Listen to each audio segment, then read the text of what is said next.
Sumali ako sa reality dating show, pinatawag ako ng production team sa ex ko. Tinawagan ko yung may masamang ugali. Nabaliw ang mga fans. Top star na walang bahid sa buong internet, sinagot ang tawag. Kalmado akong nagsalita, hello, patay ka na ba? Natahimik ang lahat, nabigla ang direktor. Pagkatapos ng 3 segundo, may narinig akong mahinang tawa sa kabilang linya, Zhang Feng, na mismo ako. Ako si Zhang Feng, 26 taong gulang, freelance photographer. Sa totoo lang, unemployed photographer. Mas totoo pa, ay unemployed photographer na naghihikahos. Kaya nung nag-offer ang Signal of the Heart, show ng 30,000 bayad sa bawat episode. Hindi ko na binasa ang kontrata, pumirma na ako agad. Reality dating show lang naman yan, upo lang doon at makikipag-usap. Kakain, magpapanggap na kinikilig. Simple. Naghanda pa nga ako ng 3 set ng suit. Kay Zhao Ming lahat, ingatan mo ang pagsuot nito. Hindi ko pa nasusuot tong Armani na to, nung inabot sa akin ni Zhao Ming yung damit, para siyang nagpapakasal ng anak. Huwag kang mag-alala, hindi naman ako magtatrabaho ng construction. Mas delikado pa ang reality dating show kaysa construction. Sinuri ako ni Zhao Ming mula ulo hanggang paa, sa bibig mong yan, unang episode pa lang mamumura ka na sa internet. Hindi ko pinansin. Nung dumating ako sa unang araw ng pagre-record, doon ko lang nalaman. Medyo malala ang lineup ng show. 8 guests, 4 na lalaki at 4 na babae. Sa mga lalaking guest, may isang nagngangalang Lu Jinchun. Sikat na young actor. 30 milyon ang fans. Yung tipo na nakakapagpakilig sa mga dalaga kapag tumawa. Nag-umpisa na ang mga comments. Namilog ang mga mata ng 3 babaeng guest. Ako naman, tahimik na kumakain ng sandwich na inihanda ng production team sa isang sulok. Nandito na rin lang ako. Babawiin ko muna ang gasto sa pagkain. Ang unang activity ay icebreaker game. May hawak na card ang direktor. Ngumingiti na parang fox. Susunod, pakitawagan ng bawat guest ang kanilang ex. I loudspeaker para marinig ng lahat ang inyong kwento. Biglang naging awkward ang atmosphere. May mga nahihiyang tumawa. May mga mukhang nahihirapan. Si Lu Jinchun naman, kalmado lang. Hawak ang wine glass, parang lahat ng ex niya ay maayos na naghiwalay. Nung ako na ang tinawag, tumingin sa akin ang direktor. Zhang Feng, sino ang ex mo? Isang babaeng masama ang ugali, sabi ko. Oh, anong klaseng masama? Interesado ang direktor. Nakalimutan ko ang birthday niya nung nakaraan. Itinapon niya ang kamera ko mula sa 5th floor. Tumawa ang lahat. Nagmadali ang direktor. Sige, tawagan mo na. Ipakita mo sa amin. Kinuha ko ang cellphone ko. Naghanap ako ng number na nakasave bilang Lola. Nagdalawang isip ako ng 0.1 segundo. 2 taon na kaming hindi nag-uusap. Hindi ko alam kung pinalitan na niya ang number. Okay lang, tatawag na lang. Nagdial ang telepono. Beep, beep, beep, sa ika-4 na ring. Sinagot. Nagsalita ako, kalmado na parang nagtatanong tungkol sa panahon. Hello, patay ka na ba? Tumigil ang mundo. Nararamdaman kong tumigil ang paghina ng lahat sa paligid ko. Tumigil ang ngiti ng direktor sa mukha niya, para siyang pinaus. Tumigil ang kamay ni Lu Jinchun na may hawak na wine. Nakanganga ang babaeng guest sa tapat niya. Nahulog ang sandwich sa kanyang skirt pero hindi niya napansin. Katahimikan. Sobrang katahimikan. 3 segundo. 5 segundo. 7 segundo. Nung magsisenyas na sana ang direktor sa staff. Para putulin ang tawag, may narinig akong mahinang tawa sa kabilang linya. Napakagaan ng tawa. May halong pagiging tamad, may halong pagkabigla, at may halong hindi maipaliwanag. Zhang Feng ni. Nung marinig ang boses na yon, napansin kong nanlaki ang mga mata ng direktor. Nanginginig ang kamay ng kameraman. May babaeng guest na napasinghap. Dahil sa boses na yon. Sa buong China, siguro walang hindi nakakakilala. Ling Xu. Sikat na sikat. Reyna ng pelikula, reyna ng musika, pambansang diyosa. 80 milyon ang fans. Kilalang masama ang ugali. Pero ang nakakapagtaka, walang bahid sa buong internet.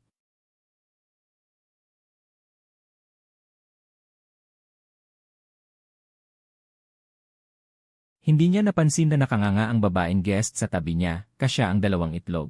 Naglinis ako ng lalamunan. Wala, kinukumpirma ko lang kung buhay ka pa. Sa trabaho mong ganyan, hindi malayong bigla kang mamatay. Nag-aalala ka ba sa akin? Ang inaalala ko ay yung bayad sa kamera ko. Hindi mo pa ako binabayaran. 2 taon na ang nakalipas, naaalala mo pa. 56,000. Dagdag pa yung lens, 54,000. Tanda ko pa, itinapon mo mula sa 5th floor. Sa kabilang linya, natahimik ng ilang segundo, tapos biglang tumawa. Ipapasa ko sa'yo sa pamamagitan ng assistant ko. May iba pa ba? Wala na. Kung wala na, bakit ka tumawag? Pinapatawag ako ng production team. Sumali ka sa dating show. Sumali ka sa dating show. Wala akong pera. Muling katahimikan. Tapos biglang nagbago ang boses ni Ling Xu. May bahid ng pamilyar at mapanganib na tamis. Saang channel yan? Bakit mo tinatanong? Wala lang. Ling Su, Yenan, huwag kang gagawa ng gulo. Kailan ba ako gumawa ng gulo? Nung itinapon mo yung kamera ko sa baba, kasalanan mo yun. Ibinaba ko na yung telepono.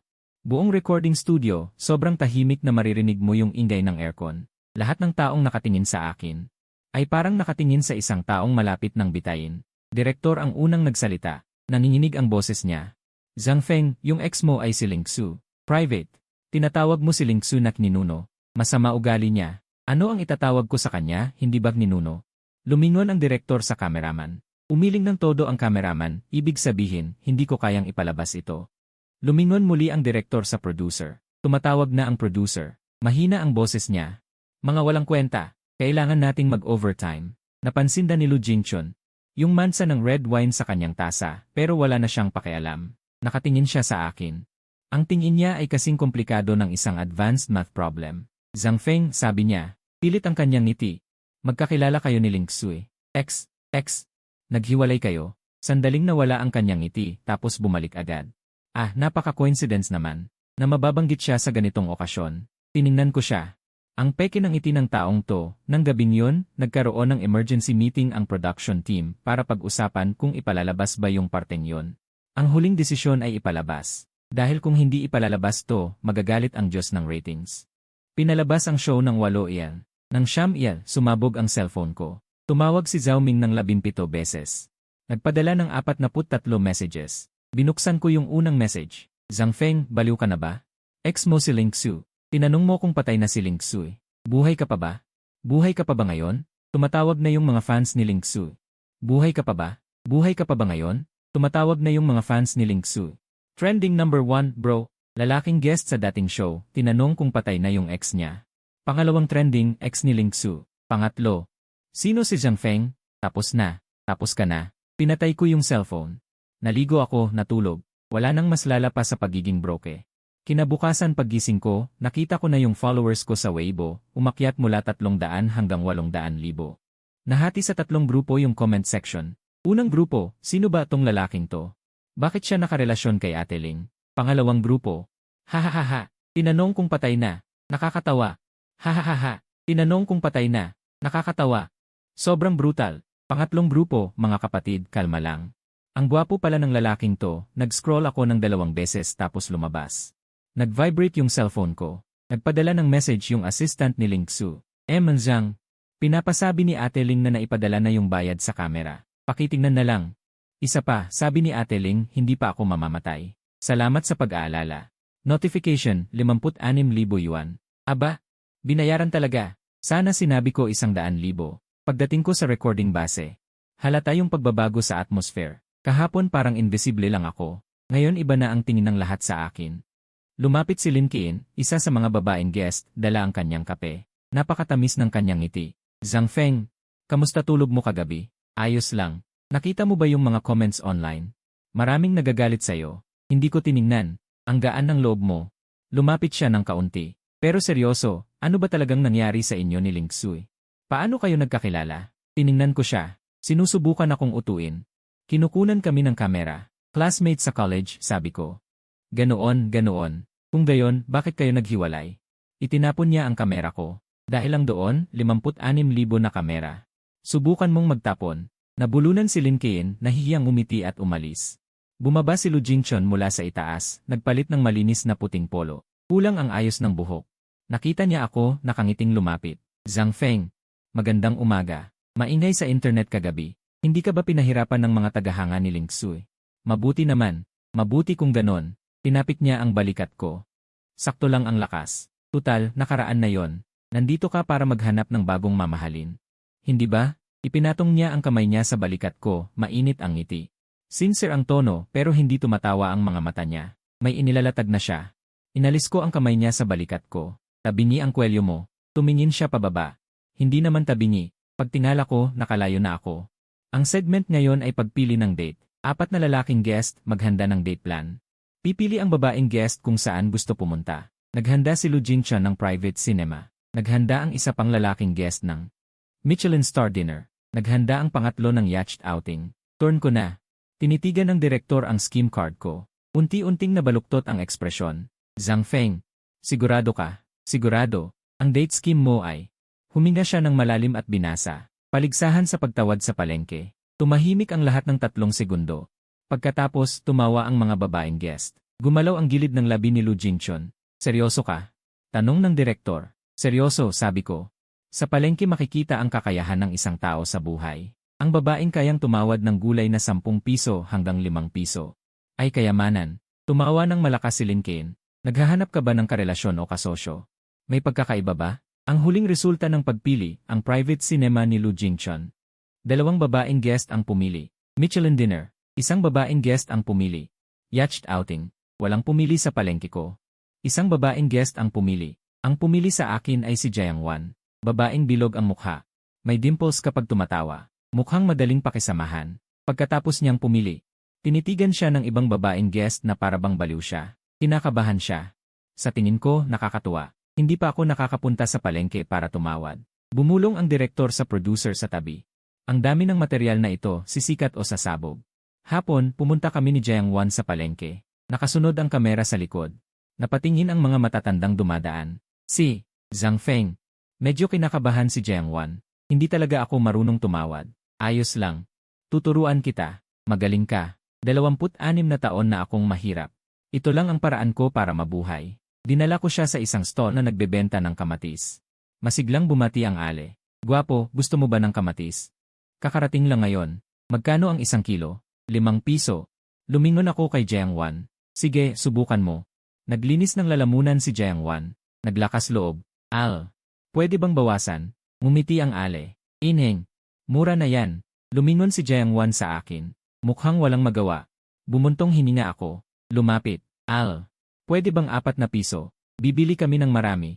Hindi pwede. 5 piso ang pinakamababa. Ale, tingnan mo. Medyo malambot na ang kamatis na ito. Hindi na gaanong sariwa. Saan malambot? Hawakan mo. Matigas na. Kung gayon ito, may lamat ito. Hindi bibilangin yan. Huwag mong piliin yan. 4.5. Bibili ako ng 3 kilo. 4.5.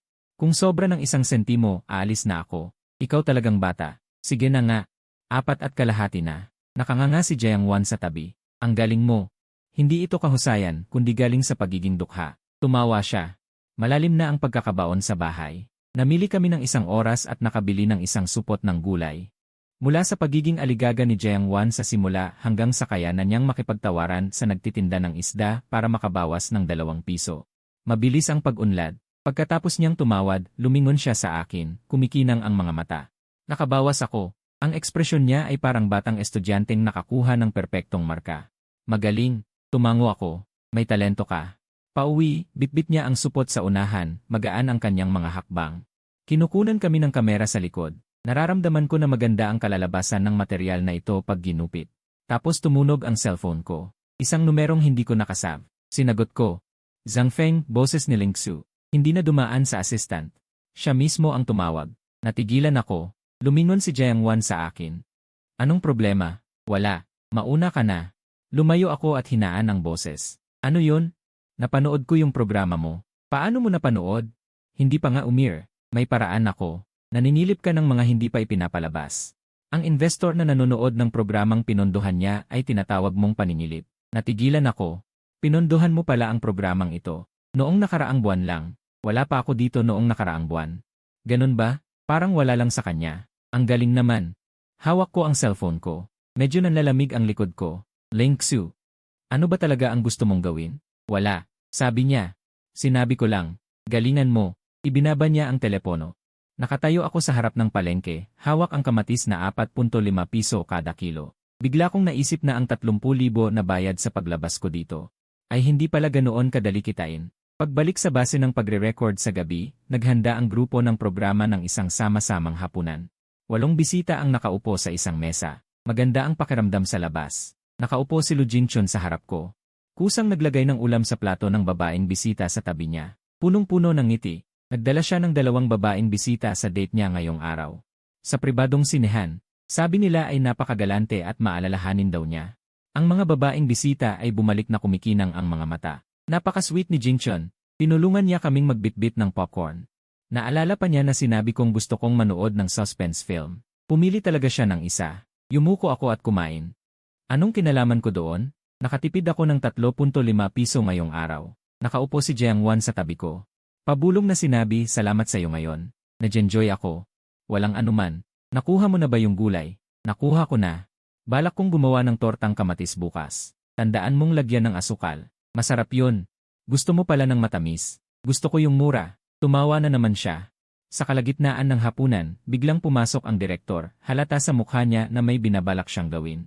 Mga kaibigan, may idadagdag tayong isang segment. Ilapag nyo ang mga kubyertos nyo.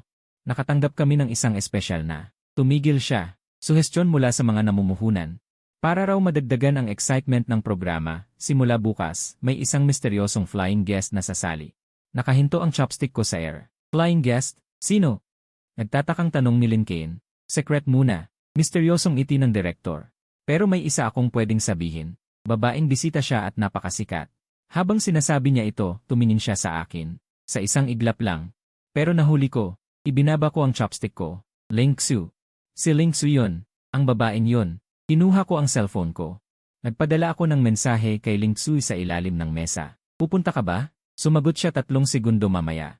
Saan pupunta? Huwag kang magkunwari. Wala akong alam sa sinasabi mo. Ling Xu, tandang pananong. Kung maglakas loob kang pumunta. Aalis ako ngayon din aalis sa sa programa. 300,000 ang penalty. Kaya mo bang bayaran? Sumagot ka. Galit na ang mga fans ni Ling Xu sa'yo. Mula 200, ay umakyat na sa 200,000 ang followers mo sa Weibo. Trending number 1. Tinanong ng male guest sa dating show kung patay na ang ex niya. Trending sa ikatlo, ex-boyfriend ni Ling Xu, mga bro. Kung patay ka na, ibalik mo sa akin si ama. Hindi ko siya sinagot. Dahil nakatitig ako sa isa pang mensahe mula sa WeChat ni Tandaan ang mga ninuno, si Ling Xu. Ano ng pangalan ng show? Ling Xu. Saang platform ito ipapalabas? Ling Xu, kung ayaw mong sabihin, ako na lang ang maghahanap. Ling Xu.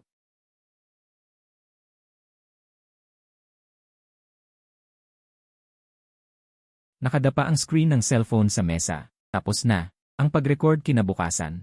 Ang atmosfera ay kakaiba, parang dagat bago ang bagyo. Ang orihinal na plano ng produksyon ay puso'y pumipili kung saan isusulat ng bawat isa ang taong gusto nilang makadete. Para magkaroon ng one-on-one date. Pero bago magsimula ang pag-record, hinila ako ng direktor sa isang tabi. Zhang Feng. Kinakabahan ng direktor, paulit-ulit ang ekspresyon niya sa pagitan ng pag-aalala at excitement. Matapos ipalabas ang segment kagabi, sumabog ang ratings. Nasa top 3 sa trending topics sa Weibo, ganoon. Ang dami ng views ng mga related hashtags sa Douyin ay lumampas sa 2 bilyon. Ano nang kinalaman ko doon? Siyempre may kinalaman. Ikaw ang pinakamalaking atraksyon ng show ngayon. Tanong ng lahat ng manonood, ano bang nangyari sa inyo ni Ling Xu? Paano kayo naghiwalay? Pwede pa bang magkabalikan? Tinitigan ko siya. Hindi. Huwag kang magmadali magdesisyon. Pilit nang umingiti ang direktor. Ang ibig kong sabihin. Pwede bang madalas mong banggitin si Ling Xu sa show? Gusto mo akong gamitin si Ling Xu para pag-usapan? Hindi para pag-usapan. Para pagyamanin ang nilalaman ng show. Alam mo ba kung sino ang manager ni Ling Xu? Si Sister Wang, kilala sa industriya. Dahil sa isang press release, pinapunta niya mismo ang editor-in-chief ng media outlet na yon, 3,000 kilometro, para humingi ng tawad ng harapan. Sigurado ka bang gusto mong makialam? Nanigas ang ngiti ng direktor. Tinapik niya ako sa balikat. Kung ganoon, maging natural na lang tayo. Simulan na ang pag-record. Sa segment na Puso'y Pumipili, isinulat ng 4 na babaeng kalahok ang taong gusto nilang makadate. Nang inanunsyo ang resulta, muntik ko nang maibuga ang tubig sa bibig ko. 4 na boto. Nakuha ko ang 4 na boto, perfect score. Kahapon, isa akong walang kwentang tao. Ngayon, ako na ang sentro ng atensyon. Ang direktor sa tabi ay ngumingiti na parang nanalo sa loto. Ang facial expression ni Lu Jinchun. Sa unang pagkakataon, nagkaroon ng lamat. Nakangiti pa rin siya, pero hindi umaabot sa mata ang ngiti niya. Zhang Feng. Lumapit siya sa akin na may dalang kape. Sadya niyang pinagaan ang tono niya. Ang galing, perfect score. Nagkaroon na ba siya ng boyfriend? Kaklase sa kolehiyo, Tinaas niya ang kilay niya. Hindi ba sa Central Academy of Drama nag-aral si Ling Xu? Ikaw din? Photography. Kung ganoon, bakit hindi ka nanatili sa industriya? Ang relasyon niyo ni Ling Xu. Nagkamustahan lang. Ayokong makipag-usap. Tuminala ako sa kanya. Bahagyang humigpit ang hawak niya sa kape. Ano nang pinag-uusapan niyo? Lumapit si Chen Qing. Kumapit sa braso ko, matamis ang ngiti. Zhang Feng. Pwede bang ako na lang ang piliin mo para sa one-on-one date ngayong araw? Okay lang. Anong ibig sabihin ng okay lang? Tinurot ako ni Chengqing sa braso. Kailangan magsalita ka sa akin. Gaya ng pakikipag-usap mo kay Ling Xui, cool. Nakaupo kami ni Chengqing nang magkaharap. Ang dami niyang sinasabi. Mula sa zodiac sign hanggang sa blood type. Mula sa personality test hanggang sa tarot cards. Nakikinig lang ako. Habang tinitignan ang menu. Zhang Feng, ano ng zodiac sign mo? Capricorn. Ay nako, alam ko na. Sobrang torpe ng mga Capricorn. Ano ng zodiac sign ni Ling Xu? Scorpio. Scorpio at Capricorn.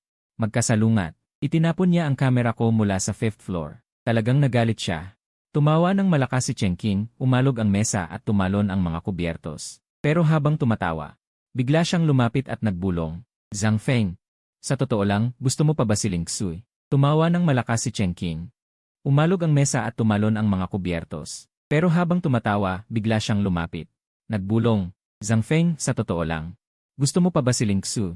Tumigil ang kamay ko sa pagtingin sa menu sa loob ng 1 segundo. Ang ganda ng dry-aged ribeye steak. Gusto mo bang subukan? Inililipat mo ang usapan. At meron din itong black truffle spaghetti. 280 kada serving, babayaran ng produksyon. Sulit. Sinubukan ni Chengqing na magpanggap na galit at tinitigan ako, hindi ko tinanong yon. Hindi dahil ayaw kong sagutin. Kundi dahil hindi ko kayang sagutin. Tandang-tanda ko ang nangyari noong araw na naghiwalay kami 2 taon na ang nakalipas. Hindi ito isang tipikal na eksena sa drama. Walang third party, walang hindi pagkakaunawaan.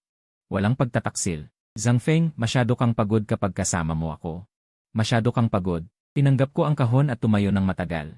Gusto kong sabihin ang isang bagay, bumuka ang bibig ko pero walang lumabas na salita. Pagkatapos ay sumara ang pinto. Ang kahon ay naglalaman ng 3 kong ekstrang lente, 2 hoodie, 1 sipilyo at 1 papel na sulat kamay niya. Ang nakasulat lang doon ay 4 na salita. Huwag ka nang magpuyat. Hindi ko pa rin itinatapon ang papel na yon, nakatago sa loob ng wallet ko. Pero ang mga bagay na ito ay hindi angkop na pag-usapan sa isang reality show tungkol sa pag-ibig. Wala ring saysay kung sasabihin ko. Pagkatapos ng date, bumalik ako sa villa. Napansin kong kakaiba ang atmosphere sa living room. Nakaupo si Lu Jingchun sa sofa. Sa tapat niya ay isa pang babaeng kalahok, si Lin Man. Masaya silang nag-uusap pero nang makita nila akong pumasok, biglang itinaas ni Lu Jingchun ang kanyang boses. Dahan-dahan niyang sinabi, sa tingin ko, sa isang reality show tungkol sa pag-ibig, dapat maging totoo ka. Ang ibang tao ay may ibang layunin, ginagamit ang kasikatan ng kanilang ex para sumikat. Ang ganitong pag-ugali ay hindi komportable. Nag-aalinlangan akong tiningnan ni Lin Man. Dumaan ako sa sofa at kumuha ng orange juice sa mesa. Zhang Feng, ano sa tingin mo? Lumingon si Lu Jingchun sa akin. Ano sa tingin ko tungkol saan? Ano sa tingin mo? Pumunta ka ba sa reality show tungkol sa pag-ibig para maghanap ng tunay na pag-ibig o para sa iba pang bagay? Ngumiti siya ng maayos pero puno ng pagsubok ang kanyang mga mata.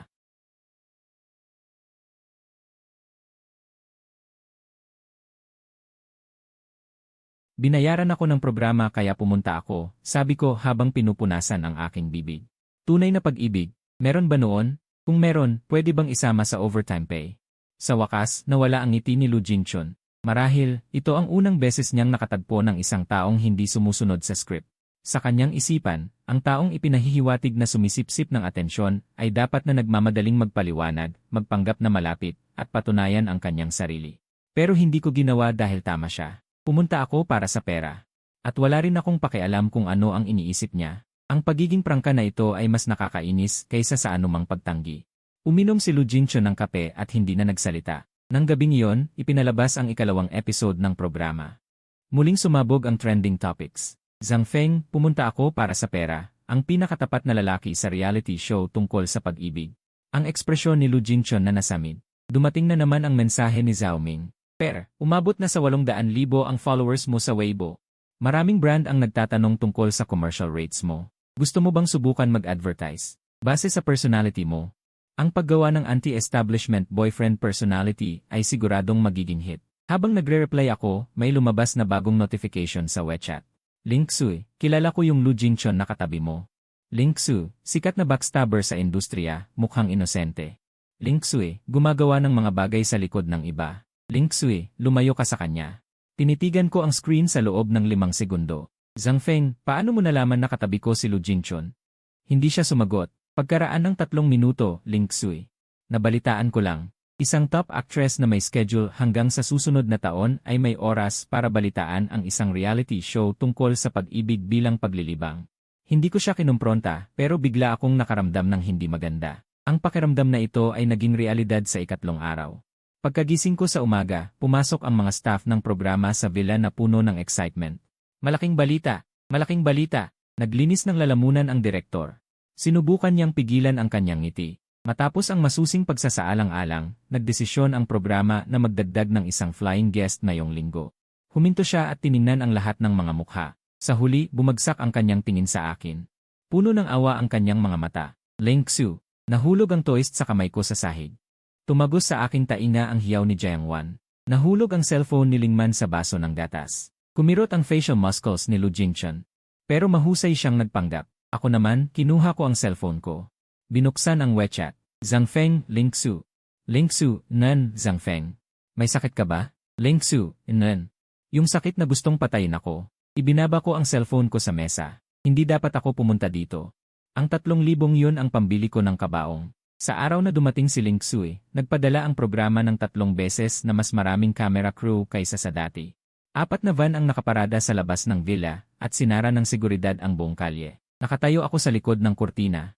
Tinitingnan ang nasa labas. Ito ba ay pagre-record ng reality show tungkol sa pag-ibig o parada militar? Nakahintay sa sala ang iba pang mga kalahok, iba-iba ang ekspresyon, at si Chen Qing ay nagme-makeup. Nag-makeup ng 3 patong at inulit, 4 na beses nagpalit ng damit si Lingman, at sa huli ay pinili ang pinakamahal na damit.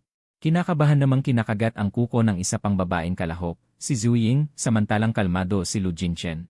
Nakaupo sa sofa at nagbabasa ng magazine, pero baliktad ang hawak niya at hindi niya napansin. Nang bumukas ang pinto at pumasok si Ling Xu, nawala ang lahat ng ingay sa sala. Nakasuot siya ng puting kamiseta at pairs ng light-colored na maong at sneakers. Walang espesyal, pero nang masinagan ng araw ang kanyang mukha, nahulog ang pulbos ni Chen Qing. Nahulog ito sa sahig at nagkadurog-durog, pero hindi niya ito tinignan. Naiintindihan ko siya. Hindi dahil may natitira akong damdamin para kay Ling Xu, kundi dahil si Ling Xu ay may nakakainis na kakayahan. Kapag nakatayo siya roon, parang ang oxygen sa hangin ay sapat lang para sa kanya. Sobrang iba ang lahat. Noong college, naglalakad siya sa kalsada na nakasuot ng uniforme ng walang makeup. Kayang magdulot ng aksidente sa trapiko. Hindi exaggeration, may sumemplang talaga sa poste habang nagbibisikleta. Ako yon. Iglap na tiningnan ni Ling Xu ang sala, parang hari na sinusuri ang teritoryo. Nang makita si Lu Jingchen, huminto siya ng 0.3 segundo at bahagyang gumuhit ang kanyang labi. Parang, nandito ka rin pala. Walang pakialam na kaswal. Naitama na rin sa wakas ni Lu Jingchen ang magazine. Tapos nakita niya ako. Nagbago ang ekspresyon niya mula sa walang pakialam. Naging, paano ko ba sasabihin, parang pusa na nakakita ng isdang hindi nakita sa loob ng 2 taon. Akala niya nakatakas na. Zhang Feng, Nan, pumayat. Dahil sa kahirapan. Tinitigan niya ako ng ilang segundo tapos biglang ngumiti. Lumitaw ang kanyang maliit na teacher tooth. Napalampas ng isang tibok ang puso ko. Hindi. 2 taon na, paano pa rin nakakamatay ang teacher tooth mo na yan? Agad na lumabas ang direktor para iligtas ang sitwasyon. Ling Xu, welcome, welcome. Ano ang espesyal na inaasahan mo sa pagpunta sa aming programa? Inalis ni Ling Xu ang kanyang tingin sa akin at bumaling sa direktor. Naging propesyonal at magalang ang kanyang ngiti. Asahan? Wala akong inaasahan. Narinig kong nakakatuwa ang programang ito, kaya sinubukan ko lang. Nagpupunas ng pawis ang direktor. Kung ganon, sa mga lalaking kalahok, mayroon ka bang tipo na nagpapatibok ng puso mo? Ikiniling ni Ling Xu ang kanyang ulo at nag-isip ng 3 segundo. Meron. Anong tipo? Tanong ng direktor. Tumingin muli si Ling Xu sa akin. Yung may utang sa akin. Katahimikan sa buong lugar. Pumikit ako. Ling Xu, pumunta ka ba dito para singilin yung 56,000? Hindi mo na kailangang gawin to. Hulugan ko na lang, hulugan ng 10 taon, magbabayad ng 466 na piso at 60 sentimos bawat buwan. Hindi kasama ang pagtaas ng presyo. Inayos ng production team na tumira si Ling Xu sa pinakamalaking kwarto sa ikalawang palapag, na orihinal na kwarto ni Lu Jingchen. Inilipat si Lu Jingchen sa maliit na single room sa tabi. Panatilihin niya ang kanyang kaaya-ayang ngiti sa buong proseso, ngunit nang ilipat ang kanyang bagahe. Nag-iwan ng 3 gasgas ang gulong ng maleta sa sahig. Libre ang oras sa hapon. Nagtago ako sa rooftop, gusto kong mapag-isa. Hindi umabot ng 3 minuto. Bumukas ang pinto ng rooftop at lumapit si Ling Xu na may dalang kape at umupo sa tabi ko. Inilapit niya sa akin ang isang tasa. Amerikano, walang asukal. Sabi niya, ito pa rin ba ang gusto mo? Tinitigan ko ang kape. Anong ginagawa mo dito para mapag-isa? Mag-record ng programa, puno ang schedule hanggang Marso ng susunod na taon. Kakatapos lang ng isang pelikula noong nakaraang linggo, sa susunod na buwan, may global fan meet and greet pa. Pumunta ka rito para mag-record ng isang tahimik na programa. Pumayag ang manager mo. Tumutol si Wang Jai. Binlock ko siya sa WeChat. Sa kasalukuyan, nagpapahatid siya ng mensahe sa pamamagitan ng aking assistant na magre-resign na raw siya. Pang-17 na. Humina ako ng malalim. Ling Xu, ano ba talaga ang gusto mo? Hindi siya sumagot, kinuha ang kanyang kape at sumipsip. Tinititigan ang malawak na tanawin. Tumama ang hapon na araw sa kanyang mukha, bumagsak ang anino ng kanyang pilikmata sa kanyang cheekbone. 2 taon na. Ang gaan ng kanyang boses. Hindi mo man lang ako tinawagan. Hindi ba sabi mo pagod ka kapag kasama mo ako? Kaya umalis ka na lang bigla. Pinayagan mo akong umalis. Pinayagan kitang umalis, kaya umalis ka. Sabi ko magpakamatay ka. Gagawin mo rin ba? Hindi ako sumagot. Lumingon siya sa akin. May gumagalaw sa kanyang mga mata. Zhang Feng, alam mo ba? Ang pinaka-nakakainis sa'yo ay ano? Ano, hindi ka kailanman nagmamakaawa. Kahit kailan, lahat kinakaya mo mag-isa. Ni hindi ka nagsasabi na kailangan mo ako. Parang sa'yo, okay lang kung andito ako, okay lang kung wala. Pinaramdam mo sa akin na parang wala akong halaga sa buhay mo. Bumagsak ang daliri ko sa tasa ng kape. Noon ano, bumuka ang bibig ko. Tumahimik ako ng 5 segundo. Mas masarap pa yung Amerikano na binili ko noon. Tinitigan ako ni Ling Xu. 3 segundo 5 segundo tapos bigla niya akong sinuntok sa balikat. Zhang Feng, pwede bang sabihin mo na lahat ng gusto mong sabihin ng sabay-sabay? Aray, hindi pa nga ako gumagamit ng lakas. Subukan mo kayang gamitan ako ng lakas. Muling bumukas ang pinto ng rooftop. Nakatayo si Lu Jinchon sa may pinto, perpekto ang ngiti. Nakakaabala ba ako? Pumunta lang ako sa rooftop para magpahangin. Hindi ko alam na nandito kayo. Napansin ko ang tingin niya. Sa bahagyang pamumula ng mata ni Ling Xu. Tumigil ng 1 segundo tapos lumipat sa akin. Mas lumawak pa ang ngiti niya. Zhang Feng, ang swerte mo talaga. Si Teacher Ling Xu mismo ang nagdala ng kape para sa'yo. Kinuha ko ang kape at sumipsip. Pero may sasabihin lang ako. Hindi ko alam kung dapat ko bang sabihin. Humarap si Ling Xu. Tinitigan siya. Ang tingin niya mula sa bahagyang namumulang mata ng babae, biglang nagbago at naging isang aktres. Huwag mo nang sabihin kung hindi dapat. Sabi niya. Gumalaw ng 1 segundo ang ngiti ni Lu Jinchon. 1 segundo lang sapat na. Kitang-kita, humigpit ang mga muscles sa batok niya. Ang ngiti mula sa natural, naging matigas. Tapos mula sa matigas, bumalik sa natural. Ang buong proseso ay hindi lumampas sa 2 segundo. Nagpalit siya ng topic. Aalis na ako. Mag-usap kayo. Pagkasara ng pinto, bumalik si Ling Xu sa akin. Nagbago na naman ang ekspresyon niya. Kita mo, sabi ko sa'yo, traitor siya. Nagkataon lang na dumadaan siya sa rooftop para magpahangin.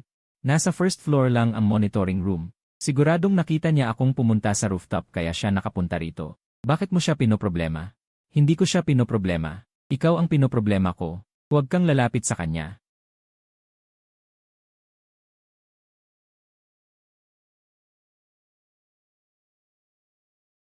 Balita. Binaliktad ni Zhang Feng ang kape. Balita.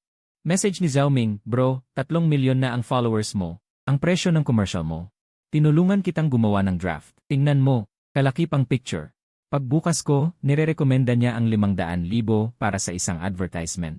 Zhang Feng, nababaliw ka na ba? Sino ang gagastos ng 500,000 para kumuha ng isang expired photographer? Zhao Ming, hindi ka na expired photographer. Ex ka ni Ling Xu. Ikaw ang crush ng buong bansa. Iba na ang halaga mo, naiintindihan mo ba? Zhao Ming, at yung sinabi mong naghirap ka, nagtrending.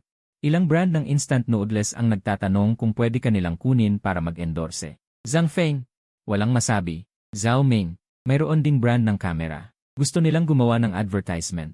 Ang concept ay, kahit ihulog mula sa 5th floor, hindi masisira. Pinatay ko ang cellphone ko. Pumasok na ang programa sa ika-4 na araw. Pagdating ni Ling Xu, ang buong ecosystem ng dating show ay nagbago ng husto. Kung dati, ang focus ay kung sino ang nagkakagustuhan, ngayon ang focus ay kay Ling Xu. Ilang beses tumingin si Zhang Feng ngayong araw. Ang comment section ng programa ay naging isang research institute. May mga taong espesyal na kinukwenta ang tagal ng pagtingin ni Ling Xu. Tumpak hanggang sa millisecond. At ako naman ang naging pinakakontradikto sa buong internet. Kalahati ng netizens sinasabing ako ang best ex. Pagkatapos maghiwalay, hindi nangungulit. Hindi ginagamit ang breakup para magpasikat. Ang pagiging malinaw ko. Ang kalahati naman araw-araw nagko-comment na, magpakasal na kayo. Magpakasal na kayo. Magpakasal na kayo. Wala akong gustong maging sa dalawa. Gusto ko lang tahimik na tapusin ang episode na ito, kunin ang pera at umalis. Pero ayaw akong patahimikin ni Lu Jinchon. Ang group activity kaninang umaga ay paggawa ng almusal. Hinati ang 8 tao sa 2 grupo para magpaligsahan. Walang duda, napunta si Ling Sui sa grupo ko. Ako ang magpriprito ng itlog. Umakyat siya sa kusina at humarap sa stove. Ikaw ang maghihiwa ng gulay. Marunong ka namang magprito ng itlog, di ba? Hiwain mo na yung gulay mo. Nang yumuko ako para maghiwa ng pipino. May narinig akong sumitsit, tapos sumigaw si Ling Sui. Nakita ko na naman yung kamay niya. Automatic kong hinawakan ang kamay niya at hinayaan itong dumaloy sa malamig na tubig. Suminghap siya. Nakasimangot na tinitingnan ang pulang marka sa kamay niya. Itutuloy pa ba natin? Tanong ko habang hinuhugasan ang kamay niya. Isang maliit na marka lang. Matibay ka nga pero hindi ka matibay sa init. Sinong sinasabi mong matibay? Hindi ako nagsalita. Hinayaan ko ang kamay niya sa tubig ng 30 segundo. Nang masigurado kong okay na, saka ko lang binitawan. Pag-angat ko ng ulo, nakita kong nakatingin sa amin ang lahat. Ang luminaw na mga mata ay kumikinang na parang 2 spotlight. Malamang napatay na ang direktor sa monitoring room, nakatutok ang kamera sa aming mga kamay. Hindi lalampas sa 20 sentimetro ang layo, bumalik ang ngiti sa maliit na kamay, Zhang Feng. Mukhang nasasaktan pa ang ex mo, napaso kaya binuhusan ng malamig na tubig, common sense. Common sense nga, pero ang bilis ng reaksyon mo, ngumiti siya. Parang isang ginoo, hindi katulad ng bilis sa ex, may teknik ang pagkasabi. Sa panlabas, pinupuri ako dahil mabilis ako mag-react, pero sa totoo lang, ipinapahiwatig na hindi pa ako nakaka-move on. Sa konteksto ng reality show sa pag-ibig, ang isang taong hindi pa nakaka-move on sa kanyang ex, ay hindi sinsero sa pagsali sa reality show na ito. Noong sinabi niya dati na nakikisakay ako sa kasikatan niya, at hindi nagtagumpay, binago niya ang anggulo, nagsalita si Ling Sui. Lu Jinchon, may itlog ka sa mesa, napatingin si Lu Jinchon. Sa wakas, nagkaroon ng bitak, dali-dali siyang kumuha ng tissue para punasan ang mesa, kalmado ang paraan pero mabilis. Yung gusto mong maging elegante sa harap ng kamera, pero sa loob-loob mo, minumura mo na. Pagkatapos kumain ng tanghalian. Nagplano ang production team ng isang segment ng katotohanan o dare. Ito ang pinakaklasikong lugar ng pagtatalo sa lahat ng reality show sa pag-ibig. Unang tumapat ang pointer kay Ling Sui, pinili niya ang katotohanan, nagtanong si Cheng Qing. Ling Suji, sumali ka ba sa programang ito para kay Zhang Feng?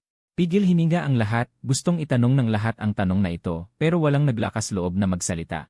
Si Cheng Qing ang pinakamatapang, o kaya naman, siya ang pinakagustong malaman ang sagot. Kinuha ni Ling Sui ang lemon water sa harap niya, uminom ng isang lagok, at ibinaba ang baso. Nagdampi ng labi, hindi lahat, anong porsyento? Tapos na ang tanong mo, isa lang ang pwedeng itanong, tumahimik si Cheng Qing. Pangalawang tumapat ang pointer kay Lu Jinchon, pinili rin niya ang katotohanan, nagtanong ako sa kanya ng isang tanong. Lu Jinchon, may nagawa ka bang mali sa isang tao sa industriya? Natigilan siya. Tapos ngumiti, anong kinalaman nito sa reality show ng pag-ibig? Katotohanan ba? Kahit ano pwede itanong, sabi mo bahagyang nawala ang kanyang ngiti. Sa proseso ng paglaki ng bawat isa, magkakaroon ng alitan, pero sinusubukan kong maging mabuti sa lahat. Si Cheng Haoran, sabi ko, nawala ang ngiti ni Lu Jinchon. Para siyang pinindot ng off button. Si Cheng Haoran, isang aktor na kasabay ni Lu Jinchon na nagdebut 3 taon na ang nakalipas. Naging magkaibigan sila noong audition, tinawag silang pinakamahusay na magkapatid, pagkatapos ay biglang binash si Cheng Haoran sa buong internet. Itinago siya, ang opisyal na dahilan ay personal, ngunit may mga alinggaw sa industriya. Ang mga negatibong balita ay ipinalabas ng team ni Lu Jinchon. Paano ko nalaman? Sinabi sa akin ni Zhao Ming. Bagamat maliit na manager lang si Zhao Ming, marami siyang alam na impormasyon na parang naglalakad na Weibo. Bukod pa rito, nakilala ko si Cheng Haoran noong kolehiyo ako, isa sa mga modelo ng photography, hinanap niya ako minsan pagkatapos niyang umalis sa industriya. Uminom kami ng alak buong gabi, walang sinabi, pero noong umalis siya kinabukasan. Nag-iwan siya ng isang pangungusap, Kuya Feng, lumayo ka kay Lu Jinchon. Ang taong iyon ay pinakadelikado kapag siya ay nakangiti. Ang katahimikan ni Lu Jinchon ay tumagal ng halos 4 na segundo, masyadong mahaba. Sa isang variety show, ang 4 na segundong katahimikan ay sapat na para makakuha ng 100 meme ang mga manonood, kaibigan ko si Cheng Haoran. Bumalik sa normal ang boses niya, ikinalulungkot ko na umalis siya sa industriya, pero personal niyang desisyon iyon. Wala akong kinalaman doon. Tumango ako. Sabi mo walang kinalaman, so walang kinalaman, kalmado ang tono ko, pero narinig ng lahat ang bigat ng pangungusap na iyon. Sabi mo walang kinalaman, pero hindi natin alam kung maniniwala ang lahat, umiinom ng lemon water si Ling Sui sa tabi. Bahagyang nakakurba ang sulok ng kanyang bibig, sa ikatlong pagkakataon umikot ang turntable, tumapat sa akin. Pinili ko ang Der, nagtanong si Lu Jingchun, Der. Magpadala ka ngayon ng mensahe kay Ling Xui, ipakita mo sa amin ang mga chat log mo sa kanya. Ito ay isang patibong. Kung masyadong intimate ang chat logs, sasabihin nila na masyado kayong nagpapanggap, sumasabay kayo sa kasikatan sa reality show na ito. Kung masyadong malamig ang chat logs, sasabihin nila na 2 taon na kayong naghiwalay, anong silbi ng muling pagkikita sa reality show na ito? Paano nila ito ginagawang issue? Inilabas ko ang aking cellphone, binuksan ang WeChat. Pumunta ako sa chatbox ni Ling Xui, pagkatapos ay agad kong ipinakita ang screen sa lahat, puno ng unilateral na output ni Ling Xui. Hindi lalampas sa 1-0 ang kabuang sagot ko, na may average na 3 salita o mas kaunti bawat isa, ang pinakahuling mensahe ay, Ling Xui, nagpapanggap ka na naman na patay. Zhang Feng. Hindi nasagot, suspended animation, tumulo ang luha ni Cheng Qing sa kakatawa. Kahit si Lin Man, na palaging formal, ay tinakpan ang kanyang bibig, nagbago ang ekspresyon ni Ling Xui, hindi dahil sa galit. Iyon ay ang uri ng pagkasakal na mapapahiya sa harap ng maraming tao. Lumingon siya sa akin, nakamamatay ang tingin. Zhang Feng, tapos ka na. Der ba yan? Sabi mo yan. Tumatawa rin si Lu Jingchun, pero parang pilit.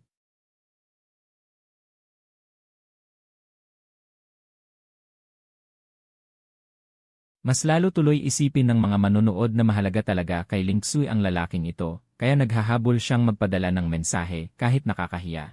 At si Zhang Feng, maaaring nakalimot na talaga o nagpapanggap lang. Kahit alin pa man, nang ipalabas ang programa ng gabing iyon, punong-puno ang top 10 trending topics. Mga mensahe ni Zhang Feng, isang panig na pagpapahayag ni Ling Xui, nabawi ni Lu Jingchun ang atake. Tanong ni Zhang Feng kay Chen Haoran, sa ilalim ng huling paksa, lumitaw ang mga tagahanga ni Chen Haoran 3 taon na ang nakalipas. Sa wakas, may mga naglakas loob magbanggit sa seksyon ng komento, may utang na paliwanag si Lu Jingchun kay Chen Haoran, bravo Zhang Feng. Mensyahe ni Zhao Ming, 6 na milyong tagahanga na, naitayo na ang super topic mo sa Weibo. Ang tawag ay hindi maipahayag ng salita. Ang bahagi ng sinserong sinabi mo ay umabot na sa higit 100 milyong views sa short video platform. May isang screenwriter na naghahanap sa iyo, gustong gamitin ang karanasan mo bilang prototype para sumulat ng script. Hindi ako sumagot, dahil nauna ang mensahe ni Ling Xui. Ling Xui, Zhang Feng. Ling Xui, sinadya mo ba ito ngayon? Ling Xui. Ipinakita sa lahat ang kasaysayan ng chat, Ling Xui, pinagmukha mo akong clone. Nakatigil ang mga daliri ko sa itaas ng keyboard sa loob ng mahabang panahon. Zhang Feng. Tignan mo muna kung sino ang mukhang clone sa mga mensahe. Isang top-tier actress ang nagpadala ng mahigit 100 mensahe sa isang mahirap na photographer. Sino sa tingin mo ang mapapahiya sa mga manonood, Ling Xui? Isang tanong, Zhang Feng, hindi ka mapapahiya. Iisipin lang nila na totoo ka. Tumahimik ang kabilang linya sa loob ng mahabang panahon. Ling Xui. Sinadya mo ito, Zhang Feng. Ling Xui. Ginagamit mo ako, Zhang Feng. Tinutulungan kita. Sinasabi ng mga tagahanga sa trending topic na cute ka. Tumahimik ulit ng 3 minuto. Ling Xui. Zhang Feng, Zhang Feng. Ling Xui. Galit ako sa'yo, Zhang Feng. Ling Xui. Miss din kita. Tinitigan ko ang huling 3 salita sa loob ng 15 segundo, pagkatapos ay isinuksok ko ang telepono sa ilalim ng unan. Tumalikod ako, pumikit, hindi ako makatulog. Sa ika-5 araw, nagsimulang maging kakaiba ang mga pangyayari. Sa umaga, nagre-record kami sa kalye. Palihim na binigyan ako ng staff ng isang sobre. Walang lagda, isa lamang nakaprint na screenshot ang nasa loob. Iyon ay kasaysayan ng chat ni Lu Jingchun at isang WeChat account. Ang pangkalahatang ideya ay hiniling ni Lu Jingchun sa kabilang partido na tulungan siyang maghanap ng masamang impormasyon tungkol kay Zhang Feng. Kahit ano, mas maganda kung ang tunay na dahilan ng paghihiwalay nila ni Ling Xui. Mas nakakagulat, mas mabuti. Sumagot ang kabilang partido, nahanap na, ang taong ito ay malinis na parang kapirasong papel. Ang tanging bagay ay ang kamera na sinira ni Ling Xui 2 taon na ang nakalipas. Hindi man lang siya nagsumbong sa pulis. Ang sagot ni Lu Jingchun ay, kung gayon, gumawa ka ng kwento. Itinago ko ang screenshot, tiniklop ko sa 4 at isinuksok sa bulsa ng aking shirt. Gumawa ka ng kwento. Ako lang, si Ling Xui at isang kameraman. Nakaupo ang kameraman sa upuan sa unahan. Nakaharap ang kamera sa likod na upuan. Nakaupo si Ling Xui sa tabi ko, nakatingin sa labas ng bintana. Tumahimik siya ng 10 minuto. Hindi ako nakatulog ng maayos kagabi. Hindi siya lumingon. Mahina ang boses niya. Siguro ipinagkanulo ako ng aking mga dark circles. Okay lang. Ang okay lang ay nangangahulugang hindi nakatulog ng maayos. Zhang, ikaw, kapag sinabi mong okay lang, napakasama na. Kapag sinabi mong pwede na, ibig sabihin mamamatay ka na. 2 taon na tayong magkasama, nabasa ko na ang code mo. Hindi ako sumagot. Iniisip mo ba ang sinabi ko kagabi? Sa wakas, lumingon siya sa akin. Alin? Nagkunwari ka. Tiningnan ko siya. Nakasuot siya ng light makeup mayon, ngunit may concealer sa ilalim ng kanyang mga mata na hindi maitago ang dark circles. Hindi rin siya nakatulog ng maayos. Linksue, sabi ko, dumating ka sa programang ito. Hindi lang para sa akin, hindi lang din para mag-record. May iba ka pang pakay, tama ba? Bahagyang lumaki ang kanyang mga mata ng isang segundo. Anong ibig mong sabihin? Lu Jingchun. Sabi mo dati na green tea siya, sinabi mong lumayo ako sa kanya. Mayroon bang nangyari sa pagitan nyo? Inalis niya ang tingin at tumingin ulit sa labas ng bintana. Mas tumagal ang katahimikan. 3 taon na ang nakalipas, nagsimula siya magsalita. Naging walang emosyon ang kanyang boses. Bago umalis sa industriya si Chen Haoran, kinausap niya ako. Gusto niyang tulungan ko siyang sabihin ang totoo. Nakakuha siya ng ilang impormasyon sa team ni Lu Jingchun. Katibayan na bumili ng mga trolls at magpakalat ng negatibong balita, pero hindi pa sapat na konkreto. Kailangan niya ng isang taong may bigat para sumuporta sa kanya, tapos hindi ko siya tinulungan. Tinitigan ko ang kanyang tagiliran. Noong panahong iyon, ang sarili kong reputasyon ay nasa gitna rin ng bagyo, kakatanggap ko lang ng parangal bilang Best Actress. Sinasabi ng buong internet na hindi sapat ang aking kakayahan, at sinusuportahan ako ng kapital. Sabi ni Sister Wang na hindi ako dapat makisawsaw sa gulo sa oras na ito. Pinakinggan ko ang sinabi niya, ang kanyang boses ay kalmado na parang hindi siya nagsasalita tungkol sa kanyang sarili, pagkalipas ng kalahating buwan. Nagretiro si Chen Haoran, nagpost siya sa Weibo, na nagsasabing salamat sa lahat ng tumulong sa akin at hindi tumulong sa akin. Nang makita ko ang post na yon sa Weibo, kinukunan ko ang isang eksena ng pag-iyak, sabi ng veteranong aktor na ang eksenang iyon ng pag-iyak ang pinakatuktok ng aking pag-arte. Huminto siya, hindi nila alam na hindi ako umaarte sa eksenang iyon ng pag-iyak, ang loob ng sasakyan ay natahimik ng matagal. Palihim na tiningnan ng kameraman ang ilaw ng indikasyon ng kamera, nakabukas, nagre-record. Kaya pumunta ka sa dating show, dahan-dahan kong sinabi, gusto mong gamitin ang pagkakataong ito. Para bayaran ang utang 3 taon na ang nakalipas, hindi lahat, pero hindi rin naman lahat hindi. Ngumiwi siya, ako, si Linksue, ang babayaran ng aking utang. Paano mo babayaran? Ano ang ginagawa niya ngayon, hindi mo ba nakikita? Nag-isip ako, naghahanap siya ng negatibong impormasyon tungkol sa akin, kung hindi siya makahanap, mag-imbento siya. Mabilis na lumingon si Linksue, may mga kutsilyo sa kanyang mga mata, paano mo nalaman? Kinuha ko mula sa bulsa ng aking kamiseta ang papel na nakatiklop sa 4, at iniabot sa kanya. Binuksan niya ito at tiningnan sa loob ng 3 segundo, sumama ang kanyang mukha, at pagkatapos ay kinuyumos niya ang papel. Direktang pumuti ang ganitong klasing tao, bumaba ang kanyang boses. Na parang may tinatago, 3 taon na, pareho pa rin ang kanyang pamamaraan. Ganyan ang ginawa niya kay Chen Haoran noon, mag-imbento muna ng negatibong balita, kung walang mahukay, mag-imbento. Kapag naimbento na, bibili siya ng mga trolls para ikalat, sa isang gabi, kumalat sa buong internet, kapag napagtanto ito ng taong sangkot. Wala nang silbi ang pagpapaliwanag, nagkaroon na ng masamang impresyon ang publiko, kaya ano ang iyong plano? Hintayin siyang kumilos at pagkatapos ay kontrahin siya. Paano mo siya kukontrahin? Ang ebidensya 3 taon na ang nakalipas ay hindi sapat na konkreto. Sabi mo, hindi sapat ang 3 taon na ang nakalipas. Hindi nangangahulugang hindi sapat ang 3 taon pagkatapos. Tinitigan niya ako, pagkatapos magretiro ni Chen Haoran. Palihim siyang nangungolekta ng ebidensya. Nakahanap siya ng dating empleyado ng team ni Lu Jingchun. Ang taong iyon ay may kumpletong record ng paglilipat ng pera para sa pagbili ng mga trolls. Pero kailangan niya ng isang punto ng pagpapasabog. Isang pagkakataon para kay Lu Jingchun na kusang magpakita ng kanyang tunay na kulay. Sumandal ako sa likod ng upuan at tumingin sa labas ng bintana. Kaya ang dating show ang pagkakataong iyon, pumunta ka rito, dahil alam mong narito rin si Lu Jingchun. Gusto mo siyang pilitin na magpakamatay sa harap ng buong bansa, hindi nagsalita si Linksue. Pero ang kanyang pananahimik ay sagot na, ako naman, tanong ko. Ano, sa iyong plano, ano ang papel na ginagampanan ko? Ang iyong dating kasintahan, ang iyong panangga, o ang pain para pilitin si Lu Jingchun na kumilos. Nagkaroon ng bahagyang pagkabiyak ang kanyang ekspresyon, napakaikli na nakita ko. Hindi ka pain pero alam mo, pupuntiryahin niya ako. Katahimikan, alam mo bago ka pa man dumating, na itutuon niya ang kanyang atensyon sa akin. Dahil ako ang iyong dating kasintahan, ako ang pinakamadaling gamitin na kasangkapan, kaya sa WeChat, sinabihan mo akong lumayo sa kanya. Hindi para protektahan ako, natatakot ka na baka hindi pa nagsisimula ang iyong plano, maapektuhan na ako. Bahagyang nanginig ang labi ni Ling Xue. Zhang Feng, tama ba ang sinasabi ko? Huminto ang sasakyan, nakarating na ba tayo sa flower field? Hindi sinagot ni Ling Xue ang aking tanong. Binuksan ang pinto ng sasakyan at bumaba, lumakad ng 2 hakbang, at pagkatapos ay huminto. Hindi lumingon, 80% ng sinabi mo ay tama, ang natitirang 20%. Ang natitirang 20% ay, gusto talaga kitang makita, umalis siya nang hindi lumilingon. Kumaway ang kanyang nakatirintas na buhok sa hangin, nakaupo ako sa sasakyan, tinitingnan ang kanyang likod. Ang babaeng ito, 2 taon na, napakakinis pa rin sa pagkalkula sa mga tao. Ang totoo na sinabi sa huling pangungusap ay nakasiksik sa mga puwang ng kasinungalingan, kaya hindi ka magagalit. Bumuntong hininga ako, binuksan ang pinto ng sasakyan, ang bahagi ng paggawa ng pelikula sa flower field. Ay kumuha ng litrato ng taong pinakagusto mo, ang ibang mga bisita ay abala, nagpipikturan sa isa't isa gamit ang kanilang mga cellphone. Dala ko ang aking kanon, hindi ang itinapon sa gusali, kundi ang aking pinaghirapan upang bilhin.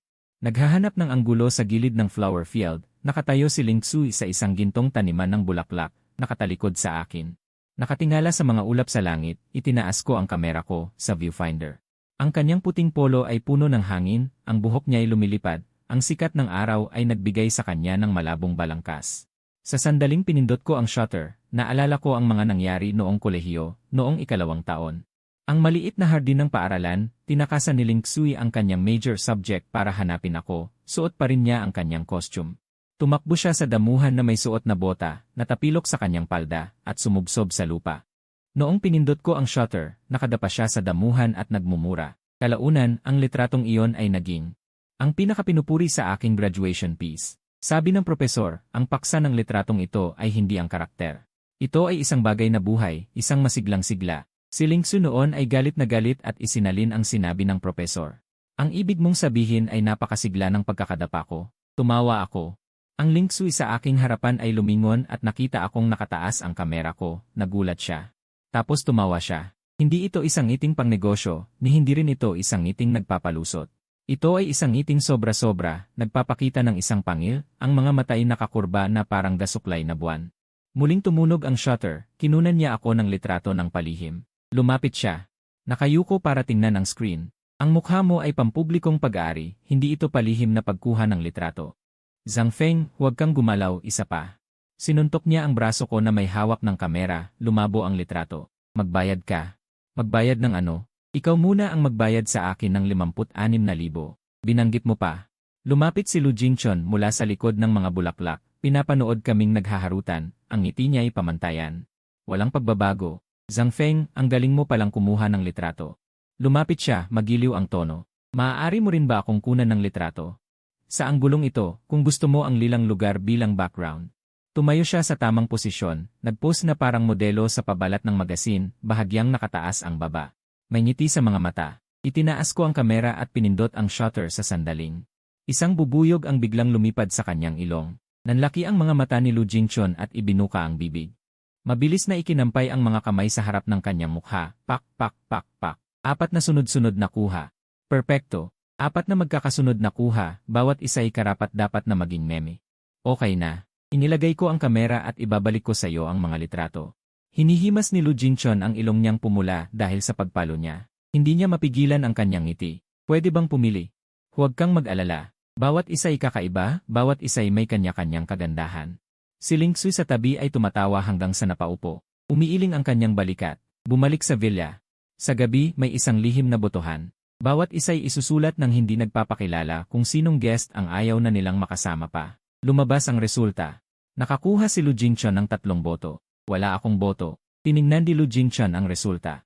Ngumingiti pa rin siya, pero 3 beses niyang kinatok ang kanyang hita. Ang bilis ng pagpipigil niyang manakit ng tao.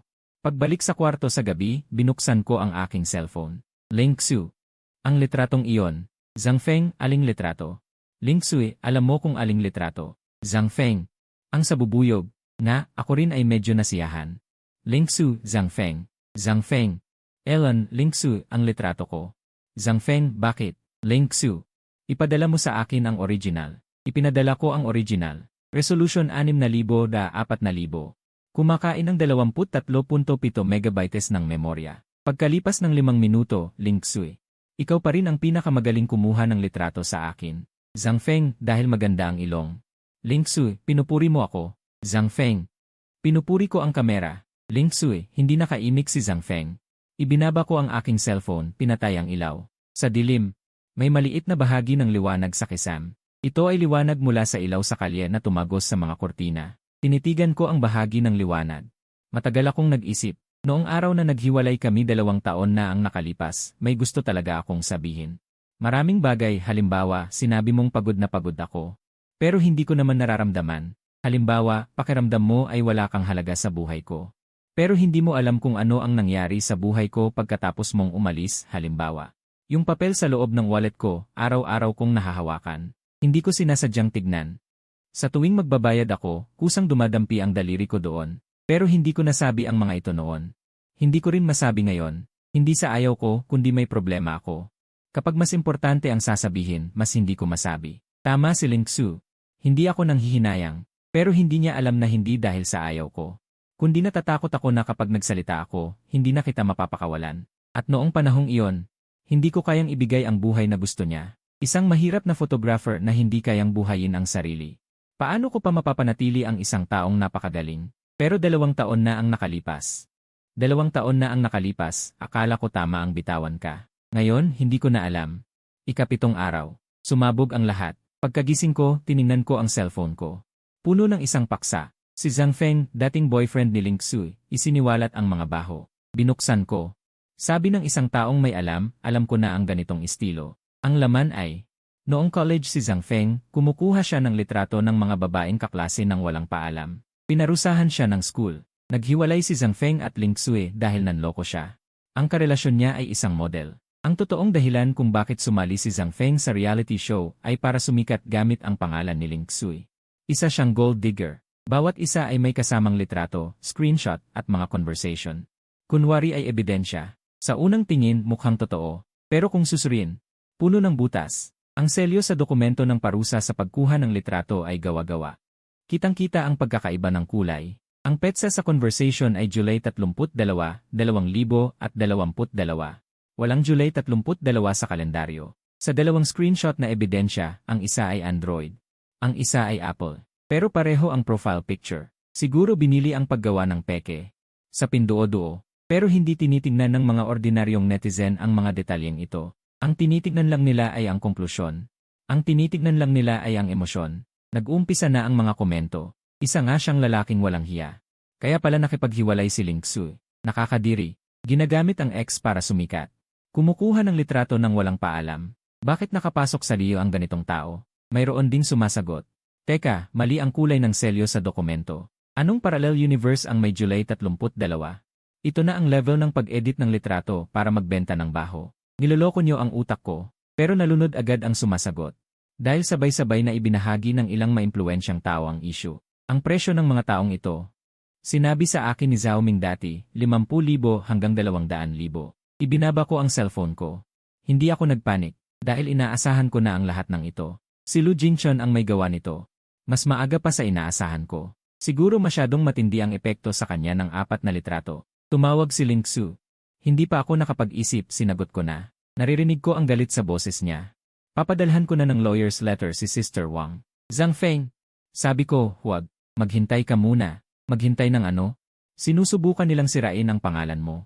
Magkano ba ang halaga ng pangalan? Ngayon lang naman ako nagkaroon ng pangalan. Wala akong pakialam. Meron ako. Biglang nagbago ang boses niya. May nanginginig akong hindi naririnig madalas. Hindi ko papayagan na saktan ka gamit ako.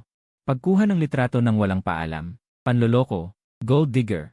Saang kanal nang galing ang mga kalokohang ito? Sa loob ng 4 na taon sa college, lahat ng litrato na kinuha mo ay hindi nakapagpasa sa subject. Alin doon ang pagkuha ng litrato ng walang paalam? Ang petsa sa conversation ay July 32. Iniisip ba nila na bobo ang lahat? Bumigat ang paghinga niya. Zhang Feng, makinig kang mabuti. Ang pinagsisisihan ko sa buhay ko ay 2. Una, hindi ko tinulungan si Chen Haoran 3 taon na ang nakalipas. Pangalawa, pinaalis kita 2 taon na ang nakalipas. Hindi ko papayagan na mangyari ulit ito. Tumahimik ang kabilang linya sa loob ng 6 na segundo. Parang hinihintay niya ako na sumagot. Magsalita ka. Utos niya. Hindi pa ako nakapag-isip ng sasabihin. Ling Sui, huwag ka munang kumilos. May plano ako. Anong plano? Naniniwala ka ba sa akin? Muling tumahimik. Kailan ba ako hindi naniwala sa'yo? Paos ang boses niya. Kung ganon, maghintay ka. 3 araw lang. Ibinaba ko ang tawag. Sa loob ng villa, bumaba ang tensyon. Naging komplikado ang mga tingin sa akin ng ibang guest. May naaawa, may nagdududa, at may umiiwas. Lumapit si Chen King para sana magsalita, pero hinila siya agad ng kanyang manager. Si Linman naman ay nakayuko lang buong oras at hindi ako tinitignan. Palihim na inabutan ako ni Zuying ng isang bote ng tubig, at pagkatapos ay mabilis na umalis. Si Lu Jingchen ang huling bumaba para mag-almusal. Nang makita niya ako, nagpakita siya ng isang ngiting puno ng pag-aalala. Zhang Feng.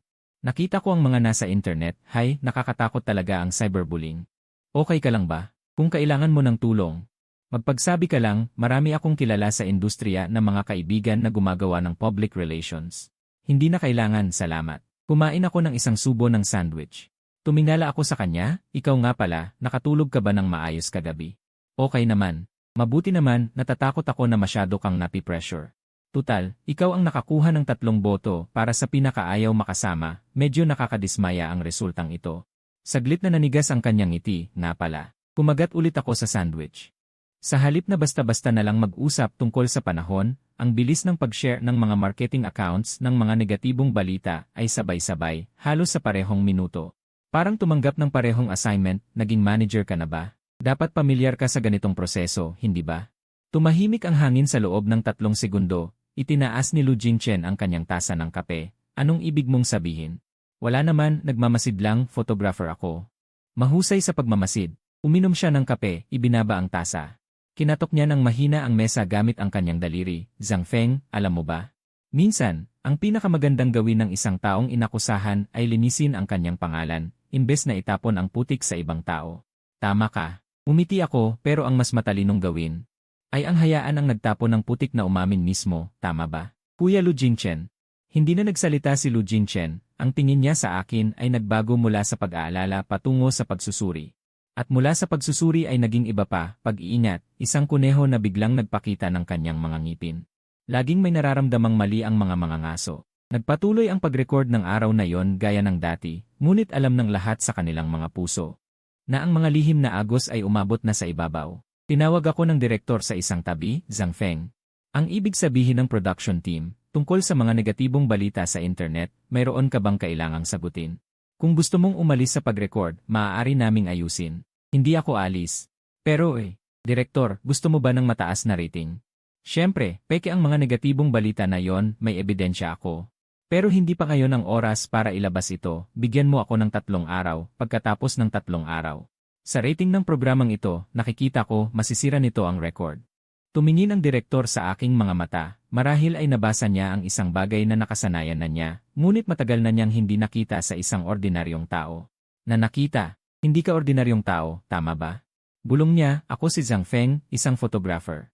Isang ordinaryong tao na sumali sa love show para sa 30,000 na bayad. CJ. 3 araw. Pagkaalis niya, tinawagan ko si Zhao Ming. Zhao Ming, tulungan mo akong kontakin ang isang tao. Sino? Ang dating operation ng team ni Lu Jingchen, ang pangalan ay Zhang Fan, may contact number niya si Chen Haoran. Pahanda mo siyang magpatotoo. Guguluhin mo si Lu Jingchen pagkatapos ng 3 araw. Hindi ko siya guguluhin, higit pa sa 1 beses niya na akong ginulo, bro. May kapital si Lu Jingchen sa likod niya, sigurado ka bang gusto mo siyang kalabanin? May kapital siya sa likod niya. Mayroon akong link sa likod ko, sige, ang pinakamalaking kapital. Binaba ko ang telepono, lumingon, halos mabangga ko si Lu Jingchen. Nakatayo siya sa anino ng sulok ng pasilyo, hindi ko alam kung gaano katagal siya nakatayo doon. Anong pinag-usapan niyo? Nakangiting tanong niya. Kinukulit ang kaibigan ko na magbayad ng utang. Magkano ang utang? Hindi gaano, pero kaya nitong gawin ang isang tao na maghirap. Dumaan ako sa kanyang tabi, sa sandaling nagkasalubong ang aming mga balikat. Nakita ko sa gilid ng aking mata na sa wakas ay nawala na ang kanyang ngiti. Sa unang pagkakataon, mula nang magsimula ako sa programang ito. Sa unang pagkakataon na hindi siya ngumiti sa harap ko, ang ekspresyon na yon ay takot. Sa 8 araw, kumalat ang negatibong balita sa internet sa loob ng isang buong araw, umabot na sa pinakamataas na punto ang opinyon ng publiko. Ang topic na Zhang Feng lumaya sa circle ng opinyon ay naging trending, ang ilang mga radikal na fans ay nagsimulang mag-spam sa ilalim ng aking Weibo. May mga nagpunta pa nga sa opisyal na account ng programa para hilingin na tanggalin si Zhang Feng. Nagpadala sa akin si Zhao Ming ng 30 mensahe sa isang araw. Ang pangunahing ideya ay isa lang, kailan ka bababawi? Hindi na kaya ng mga fans. Ang mga fans ko, o mas tama, dating fans, ay talagang nawawala sa bilis na nakikita ng mata. Ang 6 na milyong followers ko sa Weibo na nadagdagan ilang araw pa lang ang nakalipas, ay bumaba na sa 4 na milyon. Pero mayroon pa ring 4 na milyon, ang 4 na milyon na yon ang tunay. Hindi nagpadala ng mensahe sa akin si Lin-Tsu nitong mga nakaraang araw, pero alam kong nagtitimpi siya. Kasi nag-post si Manager Wang sa kanyang social media. Pinagbabawalan ako ng alaga ko, sabi niya maghintay ako ng 3 araw bago ako payagang magpadala ng demand letter. Ako na mismo ang demand letter. Naging aktibo si Lu Jinchun nitong mga nakaraang araw. Bigla siyang naging maalalahanin sa programa. Tinutulungan kang kunin ang malamig na inumin, kusang naghuhugas ng pinggan, nagtitimpla ng kape para sa lahat. Inaagaw niya ang posisyon. Sinasamantala ang pagkasira ng reputasyon ko para magpanggap na mabait na lalaki sa reality show. Ang aktibidad ngayon ay paghahanda para sa araw ng huling pagtatapat. Bawat isa ay susulat ng liham para sa araw ng pagtatapat bukas. Itataya sa taong pinakagusto. Sa pagitan ng pag-record, kusang lumapit si Lu Jinchun kay Lin-Tsu. Nag-abot ng mainit na tsokolate. Lin-Tsu, mukhang hindi maganda ang pakiramdam mo nitong mga nakaraang araw. Dahil ba yon sa nangyari kay Zhang Feng? Tuminala si Lin-Tsu, hindi tinanggap ang baso. Ano sa tingin mo? Sa tingin ko, hindi mo dapat hayaang makaapekto sa iyo ang isang ex. Ikaw si Lin-Tsu, ang pinakamagaling na aktres sa buong China, karapat-dapat ka sa mas mahusay na tao. Tinitigan siya ni Lin-Tsu sa loob ng 3 segundo. Sa 3 segundong yon, ang ekspresyon niya mula sa malamig ay naging isang uri ng pagsusuri. Parang sinusuri ang isang spesimen sa pamamagitan ng X-ray. Jinchun, panimula niya, na may ordinaryong tono. Sa tingin mo ba mas mahusay kang tao? Tumawa si Lu Jinchun. Hindi ko masasabi yan pero hindi kita pababayaan. Kinuha ni Lin-Tsu ang mainit na tsokolate at inilagay sa mesa. Hindi ininom. Hindi mo ako pababayaan. E noong nag-aalala si Chen Haoran, ano ang ginagawa mo? Nadurog ang ngiti ni Lu Jinchun. Sa pagkakataong ito, lubusan ng nadurog. Hindi lang bitak kundi buong bumagsak. Ang init sa kanyang mga mata ay parang tinanggalan ng saksak na matay. Walang kinalaman dito si Chen Haoran. Kung mayroon o wala, hindi ikaw ang magsasabi.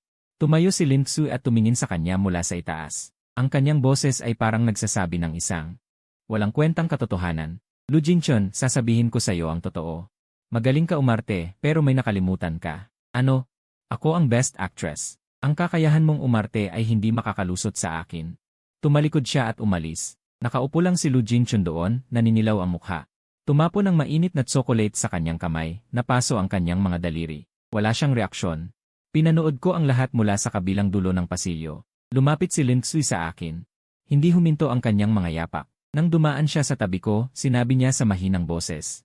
3 araw na. Hindi ko na kaya. Nang gabing yon, inayos ko ang lahat ng inihanda ko. Ang voice file sa liesi, ang resibo ng paglilipat ng pera at ang notarized na kopya ng kontrata sa pagbili ng mga peking account, ang nakasulat na testimonya ni Zhang Fan. Handa siyang lumabas at magpatotoo. Ang buong salaysay ni Chen Haoran at ang screenshot sa sobre.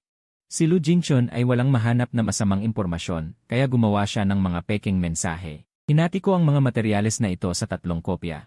Ibinigay ko ang isang kopya kay Zhao Ming para makipag-ugnayan sa media. Ibinigay ko ang isang kopya sa manager ni Lin-Tsu, si Manager Wang. Nakalagda na siya sa demand letter, naghihintay na lang na ipadala. Itinago ko ang isang kopya para sa sarili ko. Bukas ang araw ng pagtatapat, ang huling kabanata ng reality show. Nakaupo ako sa harap ng aking mesa. Nakalatag sa harap ko ang isang piraso ng papel. Hinihiling ng programa na sumulat ang bawat isa ng isang liham ng pagtatapat. Nakatigil ang aking panulat sa itaas ng papel. Wala akong maisulat na kahit isang salita. Ang nasa isip ko lang ay ang itsura ni Lin-Tsu nitong mga nakaraang araw. Ang gilid ng kanyang mukha sa rooftop. Ang kanyang paglingon sa Flower Sea, ang kantang I Summer Wind na tinugtog namin sa loob ng 2 taon. Gusto talaga kitang makita. Kinamumuhian kita, gusto rin kita, at ang papel na yon 2 taon na ang nakalipas. Huwag ka nang magpuyat. Kinuha ko ang aking pitaka at binuksan ang tagong bahagi. Nandoon pa rin ang papel. Ang 4 na sulok ng mga salita ay kupas na. Medyo malabo ang tinta. Pero nababasa pa rin. Pumikit ako. 2 taon na. Palagi kong sinasabi sa sarili ko na tama ang magparaya. Walang karapatan ang mahirap na pigilan ang taong nagliliwanag. Pero ngayon, lumipad siya ng 3,000 kilometro para sumali sa isang reality show. Sinabi niya sa harap ng buong bansa na may utang siya sa akin. Tinugtog niya ang kanta namin noong college. Nagtimpi siya ng 3 araw at hindi kumilos noong pinapagalitan ako. Dahil sinabi kong maniwala kayo sa akin, narito si Lin-Tsu, ginawa niya ang lahat ng kaya niya. Ako naman, Ano ba talaga ang hinihintay ko? Kinuha ko ang panulat. Sumulat ako ng matagal hanggang -3 ng madaling araw. Araw ng pagtatapat. Ang villa ay pinalamutyan na parang isang bulwagan ng piging, may mga bulaklak at lobo, at maligambam na ilaw. 8 kamera ang nakatayo, sabi ng direktor ito na ang huling episode ng season, live. Ang mga manonood ay bumoboto sa lahat ng oras upang magpasya kung sino ang pinakamagandang magkapareha. Live, sa lahat ng oras, perpekto. Suot ko ngayon ang Armani suit ni Zhao Ming. Tumawag pa siya para sabihing huwag ko itong dumihan dahil hindi ko raw ito kayang bayaran. Huwag kang mag-alala, pagkatapos ng araw na ito, bibilhan kita ng 10. Yan ang sinasabi mo, sige, naniniwala ako sa'yo. Ang mga bisita ay isa-isang dumating. Si Chen Qing ay nakasuot ng pulang damit, si Lin Man ay nakasuot ng puting gown. Si Zhu Ying ay nakasuot ng kulay asul na damit, si Lu Jingchun ay nakasuot ng itim na suit na pinasadya, at ang kanyang buhok ay inayos ng mabuti.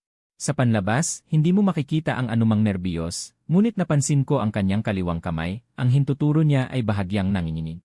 Ang kamay na iyon ay nakapasok sa kanyang bulsa. Nang lumabas siya, ang hininga ng lahat ay naging mas magaan. Ako rin. Ang bahagi ng pagtatapat ay isinasagawa ayon sa pagkakasunod-sunod ng upuan. Si Chen Qing ang unang umakyat. Tumayo siya sa gitna ng entablado, binuksan ang liham, at mumiti sa akin. Zhang Feng, kahit alam kong wala sa akin ang puso mo, pero sa mga araw na nakasama kita. Sa tingin ko, isa kang napakagandang tao, maganda ang mga kuha mo, seryoso ka sa iyong trabaho.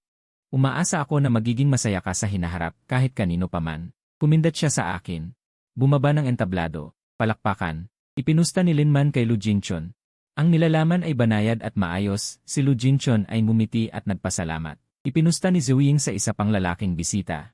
Tumakbo siyang pababa ng entablado na namumula ang mukha. Nang dumating na ang turno ni Lu Jingchun, pumunta siya sa gitna ng entablado. Tiningnan ang buong paligid at sa huli ay tumigil kay Lin Xu. Lin Xu. Naglinis siya ng kanyang lalamunan, perpekto ang kanyang ngiti. Kahit hindi tayo nagtagal na magkasama. Pero, sandali. Tumayo ako. Ang tingin ng lahat ay agad na bumaling sa akin. Ang direktor sa likod ng live broadcast room, muntik nang ihagis ang kanyang walkie-talkie. Zhang Feng, hindi pa ito ang bahagi mo. Mahinang sabi ng staff. Alam ko, pero may mga bagay akong kailangang sabihin ngayon. Pumunta ako sa gitna ng entablado. Humarap sa lahat ng kamera, humarap sa likod ng live broadcast screen, ilang 10 milyong mata. Kinuha ko ang aking telepono at ikinonekta ito sa projector sa venue. Lumabas ang unang larawan sa screen. Ang mga screenshot ng chat log na gawa-gawa lang ni Lu Jingchun dahil hindi niya ito mahanap. Ang mukha ni Lu Jingchun. Sa ilalim ng live camera, nagbago ang kulay nito na parang mabagal na kilos, puti. Ito ay 2 araw na ang nakalipas, may nagbigay sa akin nito nang hindi nagpapakilala. Sabi ko, ang tono ko ay kasing kalmado ng pagbabasa ng ulat ng panahon. Ang nilalaman ay ang pag-uusap ni Lu Jingchun at ng kanyang mga miyembro ng team. Sa pag-uusap na ito, inutusan niya ang taong iyon na pekiin ang masamang impormasyon tungkol sa akin, kumuha ng litrato ng palihim. Panloloko, umaasa lang sa iba, lahat ay gawa-gawa nila. Lumipat ang screen sa pangalawang larawan, na puno ng mga record ng paglilipat ng pera ng mga bayarang tagasunod. Halaga, account, oras, remark. Lahat ay malinaw. Ang mga record ng paglilipat na ito ay mula 3 taon na ang nakalipas hanggang ngayon.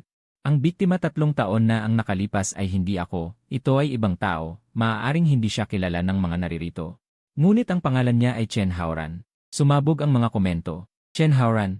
Alam ko na, sa wakas ay may nagsabi tungkol sa nangyari 3 taon na ang nakalipas. Lumipat ang screen sa pangatlong larawan. Mga record ng boses ni Lu Jingchun na nakakonvert sa teksto. Dapat nating pabagsakin si Chen Haoran kung hindi ang bida sa susunod na palabas. Hindi ako. Itim sa puti, ang bawat salita ay parang kutsilyo. Na nakatusok sa tahimik na lugar kung saan maririnig mo ang tibok ng puso. Nanginginig ang labi ni Lu Jingchun. Nakatayo siya sa entablado, ang kanyang 2 binti ay parang pinuno ng tingga, ang liham ng pagtatapat na hawak niya.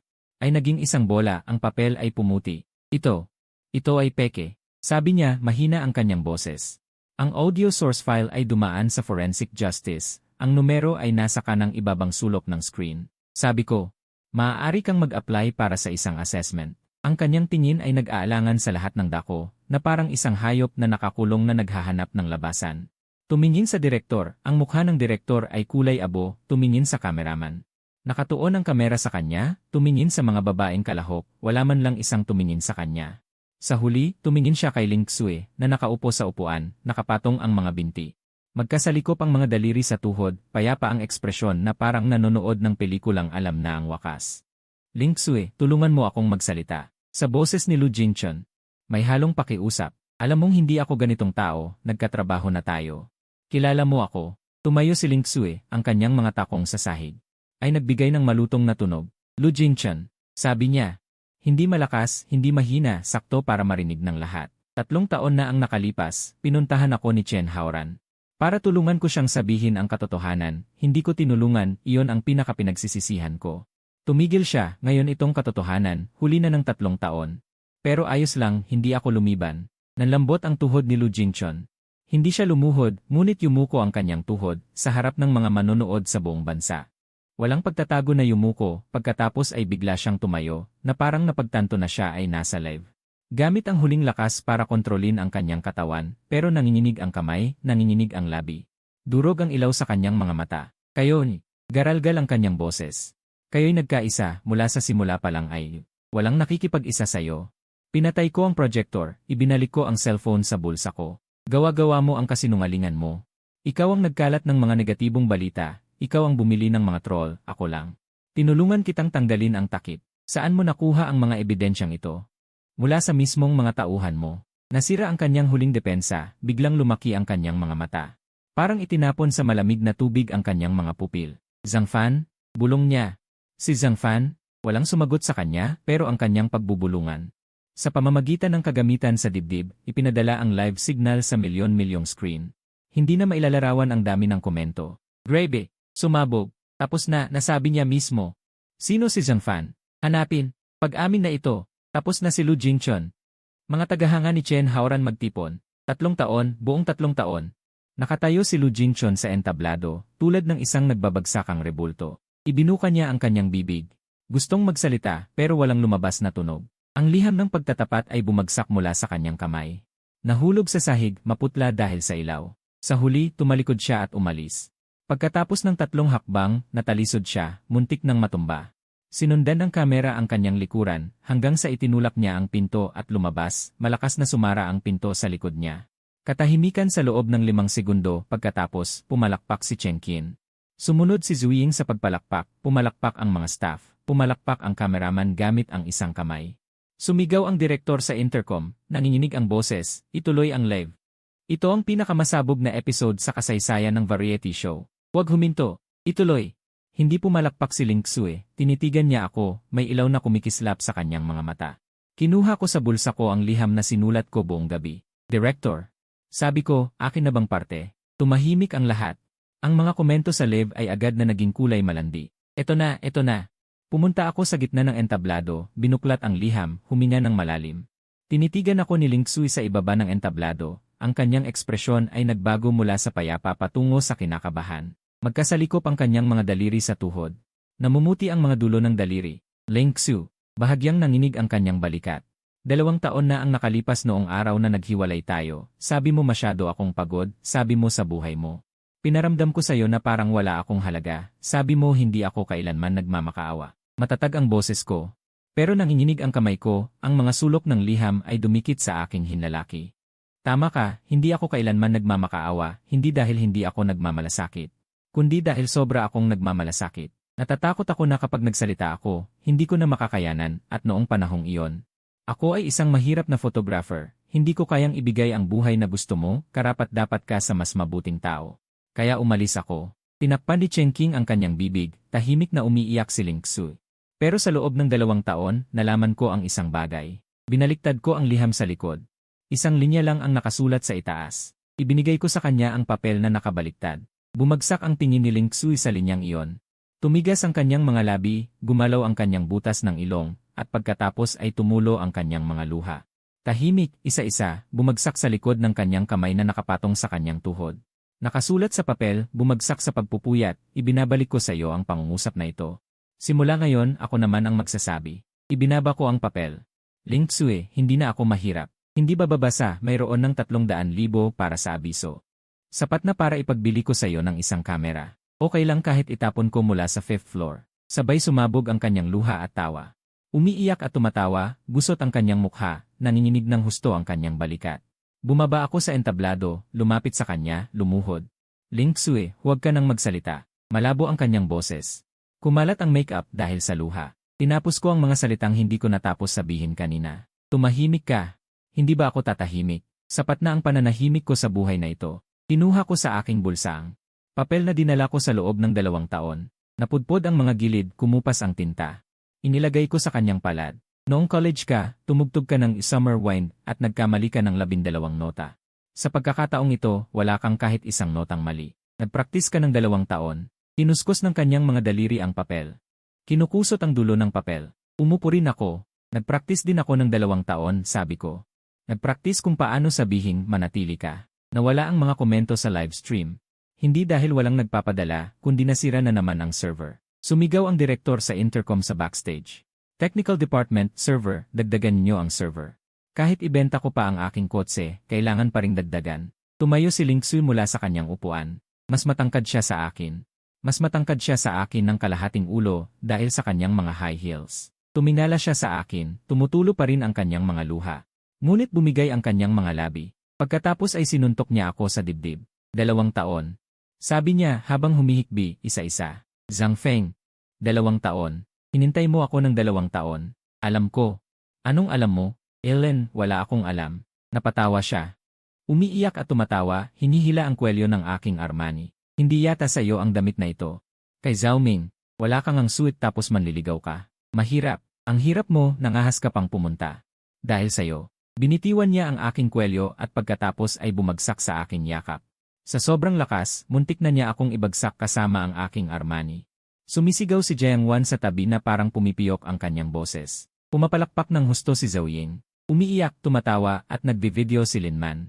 Hindi na nagsasalita ang direktor, pinupunasan niya ang kanyang mga luha sa likod ng kamera. Walang tigil ang mga mensahe ni Zhao Ming sa aking bulsa. Hindi ko tiningnan dahil abala ang aking mga kamay. Binibigyan ng gantimpala si Ling Xue ng buong lakas, natatakot na baka umalis siya kapag binitiwan ko. Zhang Feng, ibinaon niya ang kanyang mukha sa aking balikat, mahina ang kanyang boses. Elden, ang aking 56,000. Ano, may utang ka pa sa akin na 56,000. Kayakap kita, pinag-uusapan mo ang pera. 62,000 ang halaga ni Daily West. Walang imik. Ang babaeng ito, mahal ko pa rin pala siya. 1 linggo pagkatapos. Nagdulot ang kaso ni Lu Jingchun ng 1 lindol na may magnitude na 8.5 sa internet. Ang audio recording ng Judicial Justice. Kinumpirma ng mga otoridad sa media na si Lu Jingchun mismo ang nagbayad ng mga troll. Ang mga record ng paglilipat para sa pagbili ng mga troll. Kinuha ng Departamento ng Economic Crime Investigation na may halagang mahigit 2 milyon. Lumabas si Zhang Fan para magpa-interview. Buong isinalaysay kung paano pinlano at isinagawa ng grupo ni Lu Jingchun ang cyberbullying kay Chen Haoran 3 taon na ang nakalilipas. Naglabas ng pahayag ang studio ni Lu Jingchun 3 araw pagkatapos mailantad ang ebidensya na inamin na may pagkukulang sa pamamahala ang grupo. Ngunit binura ang pahayag pagkatapos ng 6 na oras dahil halos lahat ng komento ay tungkol sa pagkukulang sa pamamahala. Ang utos mo mismo ay tinatawag mong pagkukulang sa pamamahala. Lahat ng kanyang mga pakikipagtulungan sa negosyo ay kinansela sa loob ng 1 linggo. Ang teleseryeng kinukunan, Mirror Illusion, at ang mga brand na inendorso niya ay agad na inalis ang lahat ng kanyang mga materyales. Bumaba ang kanyang mga followers sa Weibo mula 30 milyon hanggang 8 milyon, kung saan 4 na milyon ang mga bagong dating na nagmumura sa kanya. Inabangan siya ng isang reporter sa labas ng kanyang opisina. Sa larawan, nakasuot si Lu Jingchun ng mask at sombrero, nakayuko. Mabilis ang kanyang mga hakbang. Nang tawagin siya ng reporter, huminto siya. At pagkatapos ay mas bumilis ang kanyang lakad. Nag-post si Chen Haoran sa Weibo, 3 taon na. Salamat sa lahat ng tumulong sa akin. Totoo na ito, salamat. Ang larawan ay isang bowl ng beef noodles na may dagdag na 3 kutsarang sili. Ang unang komento sa seksyon ay, Haoran, bumalik ka na may 780,000 likes.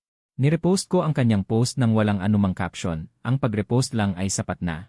Para sa akin naman, ang bilang ng mga manonood ng live stream ni Lian Zong, sa huli, ay lumampas sa 120 milyon.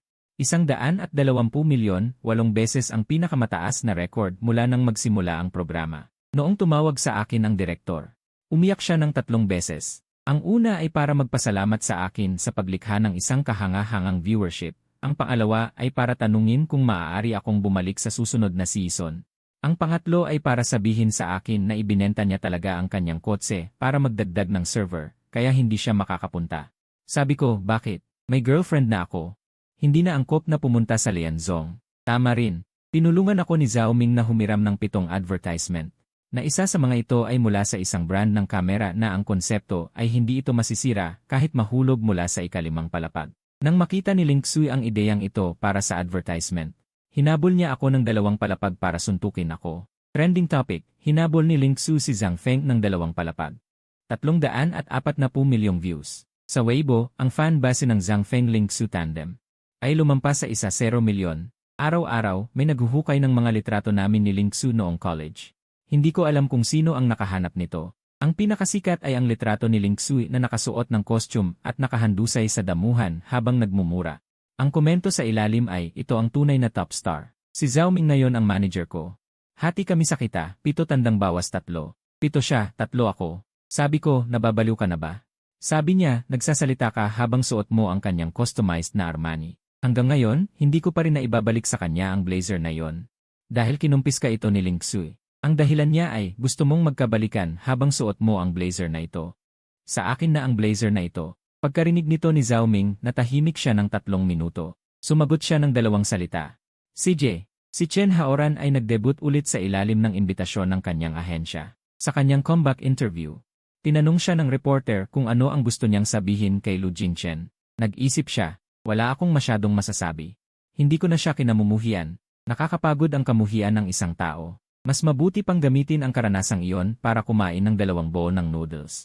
Ang mga salitang ito ay nagtrending at ang topic ay tinawag na mas mabuting kumain ng 2 bowl ng noodles kaysa kamuhian ang isang tao. Para sa amin naman ni Ling Xui, lumipat ako sa kanyang apartment. Binili niya ulit ako ng Canon 5-4, parehong modelo sa isa na itinapon niya dati. Noong binubuksan ko ang packaging, nakatayo siya sa tabi ko na may medyo nag-aalalang ekspresyon. Ito ba ay kabayaran? Kasama ba ang interes? Kasama na. Paano naman ang bayad sa emotional distress? Sige, sabihin mo ulit at itatapon ko rin ito. Huwag na. Isinabit ko ang kamera sa aking lid. At itinutok sa kanya. Agad siyang yumuko para ayusin ang kanyang buhok. Anong ginagawa mo? Kinukunan kita. Wala akong makeup. Hindi mo kailangan. Kagigising ko lang. Magulo ang buhok ko. Ang ganda. Ginulo niya ito ng bahagya na may pagkamayamutin pagkagising, pero may ngiti rin. Ginawa kong wallpaper ng phone ko ang litratong ito, at pagkatapos ay nag-post ako sa kauna-unahang pagkakataon sa aking buhay. Sa Weibo, ang caption ay ang litratong ito na may 1 linya lamang ng teksto. Hindi na ako magpupuyat, may nagbabantay na sa akin. Pagkatapos ng 3 minuto, bumigay na naman ang server. Nang makita ni Ling Xui ang post na ito sa Weibo, hawak niya ang tsinelas. At hinabol ako sa buong apartment. Tumakbo kami ng 3 ikot. Huminto siya para huminga. At nakahawak sa frame ng pinto. Sabi niya, Zhang Feng, nakita na ng buong internet ang pinost mo. Ganyan ang hitsura ko pagkagising. Ang image ko, ang reputasyon ko. Lumapit ako at kinuha ang tsinelas mula sa kanyang kamay. Ling Xui, ano, huwag ka nang magpuyat. Bumuka ang kanyang bibig, namula ang kanyang ilong, at pagkatapos ay sinuntok niya ako sa dibdib. Ang lakas ay katulad ng 2 taon na ang nakalipas. Zhang Feng, nakakainis ka talaga. Sobrang nakakainis. Nakakainis. Sa pangalawang pagkakataon, sumandal siya sa akin. Sa pagkakataong ito, tumayo ako ng matatag at hindi ako natumba. May sikat ng araw na pumapasok sa bintana. Na tumatama sa kanyang malambot na buhok, mga piraso ng ginto. Ang phone ay patuloy na nagva-vibrate sa coffee table. Siguro nagte-text na naman si Zhao Ming. Hindi ko ito tiningnan. Mayroon akong buong Ling Xui sa aking mga bisig. Sapat na.